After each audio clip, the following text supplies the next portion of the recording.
நம்ம ஏரியா தெற்கு கடற்கரை பகுதியில் ஒரு அழகான சிலை ஒன்று கரவுறிஞ்சிருக்கு. பனியினால் செய்யப்பட்ட அந்த சிலை பார்க்கவே அவ்வளோ அழகாக இருக்குது. ஆனால் அது என்ன சிலைன்னு இது பண்ண முடியல. ஏன்னா 3 தலையோடு இருக்குது. பிரம்மாவா இல்லை கிருஷ்ணர் சிலையான்னு தெரில. பாருங்கள், நான் காட்டுறேன், அந்த இதை நீங்களே பாருங்கள்.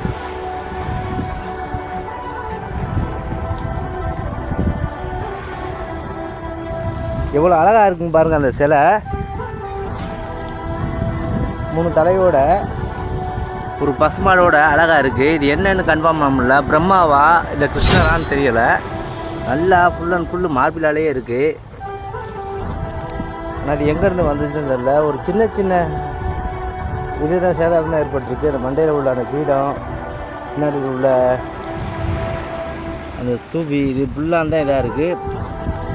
பசுமாடோட கொம்பு இதில் மட்டும்தான் சேதாரமாக இருக்குது. மற்றபடி அவ்வளோ ஒரு அழகாக இருக்குது இந்த சிலை பார்க்கவே. பாருங்களேன்,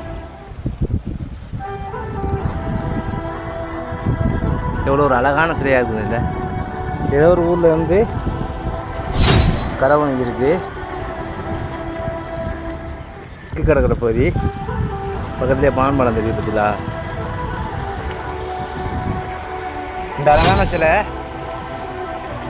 எப்படி இருக்குன்னு நீங்கள் பார்த்து கமெண்ட் பண்ணுங்கள்.